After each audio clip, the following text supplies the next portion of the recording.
Bonjour et bienvenue dans la chaîne Mathématiques Sciences. Aujourd'hui je prends et expliquer une nouvelle vidéo qui est l'avant-dernière de cette série sur les ratios.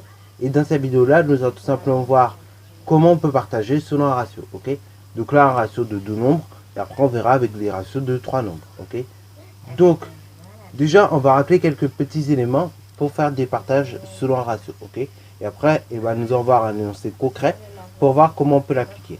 Donc pour rappel, si on prend deux nombres A et B totalement non nuls, c'est-à-dire donc qui sont différents de 0, dans ce cas-là, on peut partager par exemple une quantité variable qui est variable, ok, qui est comme vous voulez, au choix, selon le ratio A pour B, ok. Et dans ce cas-là, on va avoir tout simplement chaque part qui sera proportionnelle en fonction de A et de B, ok. C'est-à-dire donc, autrement dit, si on exprime cela par des rapports, on aurait dans ce cas-là la part numéro 1 divisée par A qui serait égale à la part numéro 2 divisée donc par B et à la quantité totale divisée donc par la somme des ratios, ok, c'est-à-dire donc la somme des nombres du ratio, c'est-à-dire donc A plus B. Autrement dit donc, pour faire un partage avec des ratios, il faut d'abord connaître la quantité totale. Une fois que vous connaissez vos quantités totales, et votre ratio en question, il vous restera plus qu'à déterminer les autres quantités par des produits en croix. Ok, donc maintenant on va se faire ça sur un exemple, ça serait peut-être pas mal. Et donc ici on a un papa qui veut partager 350 grammes de viande à Jules et Antoine, ok, selon le ratio 3 pour 4. Ça veut dire quoi concrètement déjà? Ça veut dire donc que Jules, il aura 3 parts de viande, tandis qu'Antoine il en aura 4. Ok, voilà ce que ça signifie. Voilà. Donc du coup, on peut éventuellement écrire cela. Voilà, donc le ratio 3 pour 4 signifie que Jules aura donc 3 parts, tandis que Antoine en aura 4. Ok, voilà. Donc ça, c'est apprendre des choses. On n'est pas forcément obligé d'écrire, mais en tout cas, je l'ai écrit pour que ça soit clair dans vos têtes. Ok. Maintenant, donc, concrètement, maintenant, on va tout simplement faire la somme des nombres du ratio. Ok. Donc, le nombre du ratio, c'est 3 et 4. Donc, on fait la somme. On fait donc 3 plus 4. Ici, ça fait 7. Ok. Et donc, la somme des ratios, on avait dit que c'était au dénominateur et que la quantité totale divisée par la somme des ratios, enfin, la somme des nombres du ratio, était donc proportionnelle à la part divisée donc par un des nombres du ratio.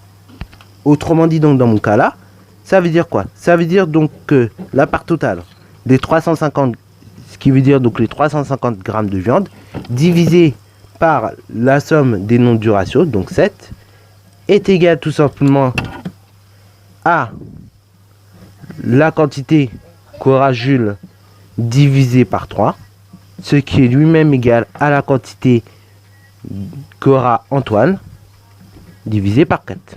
Ok, voilà ce que ça signifie. Et là, par un petit produit en croix, on peut tout simplement déterminer la quantité de Jules et la quantité d'Antoine. Alors bien évidemment, si vous l'écrivez à l'envers, ce qui peut arriver, c'est pas très grave dans le sens où ça va pas nous déranger pour faire les calculs, puisque les produits en croix seront les mêmes. Ok, donc on va d'abord déterminer la quantité de Jules. Donc dans ce cas-là, on va faire un petit produit en croix.